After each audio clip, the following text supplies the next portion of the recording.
കേരള ബ്ലാസ്റ്റേഴ്സിന്റെ ആരാധകരെ ഏറ്റവും കൂടുതൽ നിരാശപ്പെടുത്തുന്നത് ഈ ഗതികെട്ട പ്രകടനമോ പരാജയങ്ങളോ ഒന്നും. കേരള ബ്ലാസ്റ്റേഴ്സിന്റെ പരിശീലകനായിട്ടുള്ള ഡേവിഡ് കാറ്റാലയുടെ നെറുകെട്ട സമീപനമാണ് ബ്ലാസ്റ്റേഴ്സിന്റെ ആരാധകരെ ഏറ്റവും കൂടുതൽ വെറുപ്പിക്കുന്നത്. പുള്ളിയുടെ ഏറ്റവും ഒടുവിലൊരു സ്റ്റേറ്റ്മെന്റിനെ നമുക്കൊന്ന് പരിശോധിച്ച് നോക്കാം.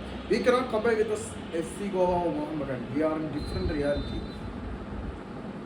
ഓക്കെ, നമുക്ക് കേരള ബ്ലാസ്റ്റേഴ്സ് എന്ന ക്ലബിനെ FC ഗോവയായിട്ടോ മോഹൻ ബഗാൻ സൂപ്പർ ജയൻസുമായിട്ടോ കമ്പയർ ചെയ്യാൻ പോലും പറ്റില്ല. നമ്മൾ മറ്റൊരു യാഥാർത്ഥ്യത്തിലാണ് എന്നാണ് പുള്ളി പറയുന്നത്. തോൽക്കുന്നതും നല്ല താരങ്ങളില്ലാത്തതും എല്ലാം അംഗീകരിക്കാം. പക്ഷേ കളി തുടങ്ങുന്നതിന് മുമ്പേ ഇങ്ങനെ തോൽവി സംഭവിക്കുന്നത് ഒരു തരത്തിലും ഒരു ആരാധകർക്ക് അക്സെപ്റ്റ് ചെയ്യാൻ പറ്റത്തില്ല എന്നുള്ളതാണ് യാഥാർത്ഥ്യം. അറ്റ്ലീസ്റ്റ് നിങ്ങൾക്ക് വലിയ ടീമില്ലായിരിക്കാം, ബഡ്ജറ്റില്ലായിരിക്കാം, ഒരു തേങ്ങാക്കൊലയും ഇല്ലായിരിക്കും. പക്ഷെ കളി തുടങ്ങുന്നതിന് മുമ്പേ ഇങ്ങനെ പരാജയം സമ്മതിക്കുന്ന ഈ വൃത്തികെട്ട അപ്രോച്ച് ഒരു തരത്തിലും ഒരു ആരാധകർക്കും സഹിക്കാൻ കഴിയുന്നില്ല. ഇതിനെക്കാട്ടി വളരെ ചെറിയ ബഡ്ജറ്റ് കൊണ്ട് പല പരിശീലകരും ഇവിടെ പൊരുതി നോക്കിയിട്ടുണ്ട്.